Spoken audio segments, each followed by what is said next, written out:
Oke, assalamualaikum warahmatullahi wabarakatuh. Kembali lagi bersama saya teman-teman ya. Jadi untuk kali ini kita akan bahas part selanjutnya dari yang part pertama. Kali ini pembahasan soal-soal SKB Kesehatan Lingkungan CPNS tahun 2021 ini. Kita lanjut ke part berikutnya, yaitu kali ini kita akan bahas mengenai pembahasan soal terkait penyakit menular berbasis lingkungan teman-teman. Jadi kemarin sebenarnya saya rencana membuat berkaitan dengan air bersih, cuman saya pikir air bersih kita akan lanjut ke part yang selanjutnya. Saya pikir ini penting karena soal ini lumayan banyak keluar kemarin, jadi saya akan bahas yang berkaitan dengan penyakit menular untuk kali ini. Langsung saja kita bahas ke soal yang pertama agar tidak membuang waktu. Soal yang pertama yaitu salah satu jenis penyakit yang bersumber dari hewan pengerat atau tikus adalah A. Leptospirosis, B. Kaki gajah, C. Tuberkulosis, D. Demam berdarah Dengue, E. Chikungunya. Jadi teman-teman silahkan pilih jawaban teman-teman, disimpan jawaban teman-teman, dan nanti kita akan lihat kira-kira jawaban mana yang tepat untuk soal nomor 1. Sambil teman-teman memilih jawaban atau mengunci jawaban, saya memberikan sedikit informasi bahwa soal-soal yang berkaitan dengan penyakit menular ini cukup banyak kemarin keluar ya teman-teman, sekitar 5 sampai 6 soal gitu ya teman-teman. Lumayan banyak sih, lumayan cukup banyak lah. Jadi teman-teman silahkan disimak soal-soal kayak gini, bentuknya mirip kayak gini ya, dan semoga tahun ini keluar lagi teman-teman sudah lebih siap atau lebih matang persiapan untuk menghadapi soal ujian SKB Kesehatan tahun ini. Oke, langsung saja biar tidak buang-buang waktu teman-teman. Untuk soal nomor 1 ini jawaban yang paling tepat adalah A teman-teman ya. Jadi di sini ya, leptospirosis adalah penyakit zoonosis akut disebabkan oleh bakteri genus Leptospirosis dengan spektrum penyakit yang luas dan dapat menyebabkan kematian dengan faktor penular utama yaitu rodensia atau tikus teman-teman ya. Jadi tikus merupakan salah satu penyebab penyakit dari leptospirosis. Jadi di mana penularannya melalui kontak langsung atau tidak langsung melalui urin hewan yang terinfeksi leptospirosis. Jadi untuk nomor 1 jawaban yang paling tepat adalah yang A kawan-kawan. Oke. Next, kita lanjut ke soal nomor 2. Nyamuk pembawa penyakit malaria adalah A. Aedes aegypti, B. Mansunia, C. Anopheles, D. Aedes albopictus, E. Culex. Silakan teman-teman pilih dan kunci jawaban teman-teman, dan nanti akan kita lihat jawaban manakah yang tepat untuk soal nomor 2.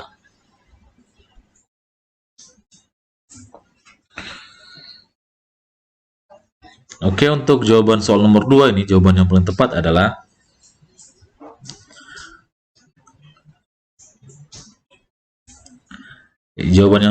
untuk soal nomor 2 adalah C teman-teman ya. Jadi Anopheles ya. Jadi malaria itu disebabkan oleh nyamuk Anopheles. Malaria adalah penyakit menular akibat infeksi parasit Plasmodium yang ditularkan melalui gigitan nyamuk malaria yang bernama Anopheles.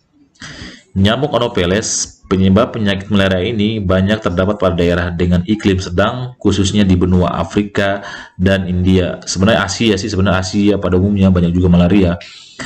Kayak negara kita salah satunya Indonesia ya. Indonesia, tetangga kita Malaysia, Vietnam, pokoknya dataran Asia yang beriklim tropis itu banyak juga nyamuk Anopheles. Oke, jadi jelas ya, untuk nomor 2 jawabannya yang paling tepat adalah yang C teman-teman ya. Yang C ini ya. Lanjut kita bahas ke soal berikutnya, nomor 3 ya. Waktu terbaik pengambilan sampel untuk pemeriksaan penyakit filariasis adalah A. Pagi hari, B. Siang hari, C. Sore hari, D. Malam hari, atau E. Benar semua. Silakan teman-teman kunci jawaban teman-teman dan simpan. Setelah itu kita akan cek apakah jawaban teman-teman sudah benar ataukah masih kurang tepat.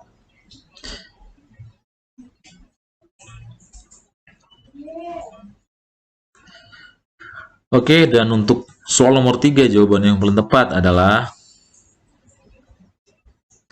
yang B, kawan-kawan ya. Jawaban yang paling tepat untuk nomor 3 itu yang B. Jadi di sini jelas tertulis ya. Pemeriksaan hapusan darah tepi ADT diambil dari ujung jari pasien pada malam hari pukul 22 malam sampai dengan 02 tengah malam ya. Kenapa alasannya tengah malam? Karena cacing filariasis ini dia aktif, dia sebetulnya nokturnal ya, jadi aktif pada malam hari, sehingga kalau siang hari bisa saja dia tidak tidur ya, jadi dia malam hari baru dia aktif. Jadi itulah sebabnya kenapa harus diambil malam hari. Ketika dia sedang aktifnya kita ambil, maka dia akan dengan mudah terdeteksi. Oke, jadi jawaban yang paling cepat untuk nomor 3 adalah yang C, kawan-kawan ya, ini C. Oke, kita bahas soal berikutnya. Nomor 4, nyamuk Aedes aegypti adalah penyebab penyakit A. Malaria, B. PES, C. DBD, D. TB, ataukah E. SARS. Silakan teman-teman pilih jawaban yang paling tepat menurut teman-teman, dan habis ini kita akan melakukan pengecekan apakah jawaban teman-teman sudah sesuai atau sudah tepat ataukah masih kurang tepat teman-teman. Silakan disimpan jawaban teman-teman sekalian dan kita cek ya. Oke, dan kita akan buka saja jawabannya ya. Untuk jawaban nomor 4 yaitu jawaban nomor 4 adalah yang opsi C ya teman-teman, DBD, karena Aedes aegypti ini merupakan salah satu penyebab penyakit demam berdarah teman-teman. Jadi dia ini pembawa virus yang menyebabkan adanya penyakit DBD atau demam berdarah Dengue. Jadi jelas ya. Untuk nomor 4 ini jawaban yang paling tepat adalah C. Oke, next kita langsung ke nomor berikutnya, yaitu nomor 5. Chikungunya adalah penyakit yang disebabkan oleh titik-titik melalui gigitan nyamuk. A. Bakteri, B. Virus, C. Mikroba, D. Plasmodium, ataukah yang E adalah jamur. Jadi silakan teman-teman pilih jawaban teman-teman seperti biasa dan simpan jawaban teman-teman. Setelah itu kita akan cek bersama jawaban manakah yang paling tepat untuk soal nomor 5.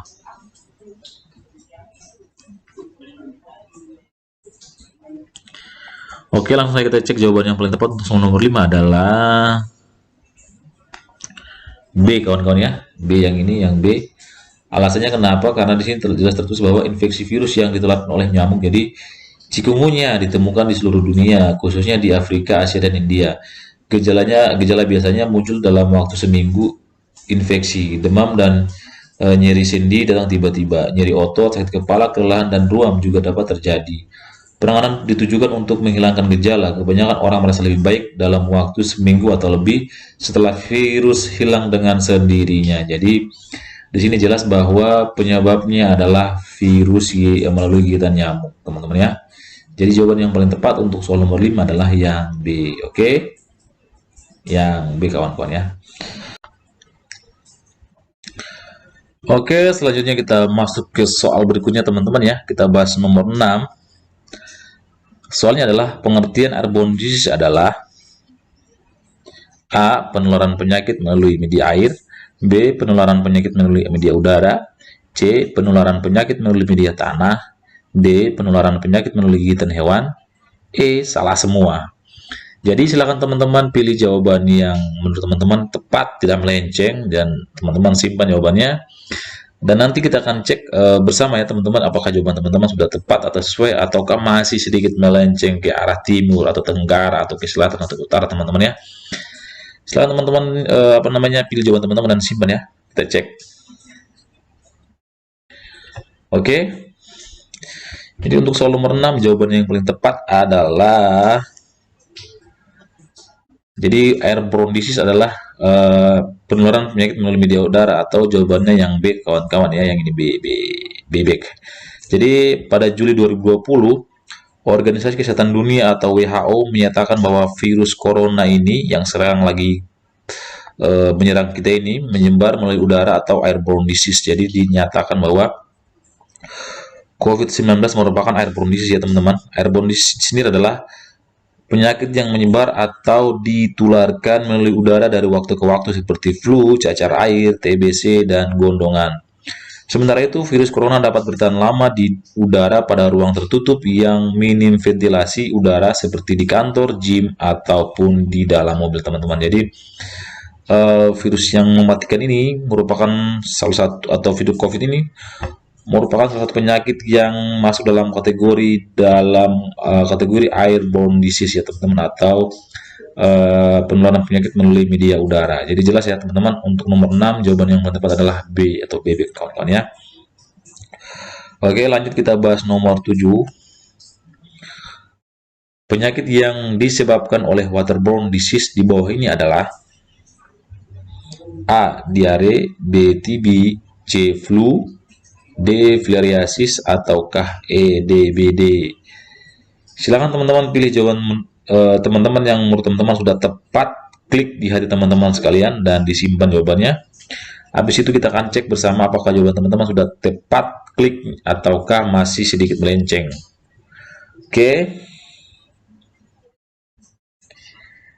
Oke, untuk pembuktiannya mari kita cek bersama ya. Survei membuktikan dan inilah jawaban yang paling tepat. Jadi untuk waterborne disease merupakan penyakit yang ditularkan melalui air karena adanya kontak langsung antara manusia dengan mikroba atau zat berbahaya melalui sanitasi air yang buruk. Jadi ingat ya, sanitasi air yang buruk ya teman-teman. Jadi dari 5 opsi ini yang berkaitan dengan sanitasi air yang buruk itu sebenarnya banyak juga, ada filariasis juga, bisa juga karena sanitasi yang nyamuk. Tapi yang secara langsung berkontak dengan manusia untuk air adalah yang menyebabkan penyakit adalah yang A teman-teman ya, yang diare, karena manusia berkontak secara langsung. Misalnya manusia minum air bersih atau menggunakan alat untuk masak sedangkan airnya banyak terdapat bakteri E. coli sehingga bisa menyebabkan diare salah satunya teman-teman ya. Jadi untuk nomor 7 jawaban yang paling tepat adalah diare atau A ya teman-teman. Apakah jawaban teman sudah klik atau sudah pas? Kalau belum pas silahkan dipas-paskan. Oke. Kita lanjut ke nomor 8 teman-teman. Ya, untuk nomor 8 yaitu yang tidak termasuk penyakit zoonosis di bawah ini adalah A. Rabies, B. Pes, C. H5N1, D. Gastritis, ataukah yang E. H1N1 teman-teman. Silakan teman-teman pilih jawaban teman-teman, disimpan. Habis itu kita akan cek sejauh mana kemampuan teman-teman, apakah dari awal nomor 1 sampai nomor 8 itu benar semua. Berarti kalian teman-teman tuh bersiap untuk siap-siap punya NIP untuk tahun ini ya teman-teman. Kalau tidak ya silakan teman-teman belajar lagi teman-teman ya. Oke, untuk nomor 8 kita cek jawaban yang paling tepat adalah, jadi untuk pengertian zoonosis adalah jenis penyakit yang dapat ditularkan hewan ke manusia. Ingat ya teman-teman, hewan ke manusia. Penyakit ini umumnya disebabkan oleh berbagai jenis mikroorganisme seperti bakteri, virus, jamur, atau parasit. Zoonosis bisa menular dari hewan liar, hewan ternak, maupun hewan peliharaan. Dia tidak menular bini piara ya teman-teman, tapi hewan peliharaan, bukan pacar peliharaan, tapi hewan peliharaan, hewan ternak maupun hewan peliharaan. Jadi jawaban yang paling tepat untuk soal nomor 8 adalah D. Gastritis teman-teman ya, karena rabies itu dari hewan, pes juga dari hewan, H5N1 adalah flu burung juga dari hewan, dan H1N1 adalah flu babi ya teman-teman, juga hewan. Yang tidak dari hewan adalah gastritis alias asam lambung. Jadi untuk soal nomor 8 jawaban yang paling tepat adalah D teman-teman, gastritis alias asam lambung. Oke, kita bahas ke nomor berikutnya yaitu nomor 9. Ini nih soal yang berkaitan dengan kasus terbaru nih berhubungan dengan COVID-19 yang merupakan penyakit pandemi yang luar biasa mematikan ya. Jadi COVID-19 merupakan penyakit menular yang penularan sangat cepat dan telah memakan jutaan korban jiwa. Di kota manakah awal mula munculnya penyakit tersebut atau alias munculnya COVID-19 teman-teman? Jadi menurut teman-teman di mana ya penyakit tersebut berasal? Yang A adalah Shanghai, yang B Tokyo, yang C Kuala Lumpur. yang D Wuhan, dan yang E adalah Beijing, teman-teman. Silakan teman-teman cek jawaban yang paling klik di hati teman-teman yang mana, dan silakan disimpan. Setelah itu kita akan cek bersama apakah jawaban teman-teman sudah klik atau sudah tepat, ataukah masih sedikit melenceng, teman-teman ya. Jadi untuk nomor 9 jawaban yang paling tepat adalah ya D, teman-teman ya, Wuhan. Jadi Wuhan ini asal mula virus corona muncul. Jadi di Wuhan itu di China, teman-teman ya, di Cina. Cina salah satu kotanya adalah Wuhan, dan dari situlah awal mula virus ini menyebar kemana-mana ya, teman-teman. Sangat mematikan, sampai sekarang masih ada, belum selesai ini pandemi ini. Semoga tahun ini bisa selesai ya, amin ya. Untuk soal nomor 9 jawaban yang paling tepat adalah D, Wuhan. Oke, kita lanjut ke nomor 10 atau nomor terakhir. Untuk soal nomor 10, Indonesia merupakan salah satu dari ratusan negara di dunia yang terserang pandemi COVID-19. Pada tanggal berapakah pertama kali Presiden Joko Widodo menyatakan secara resmi Indonesia terserang COVID-19?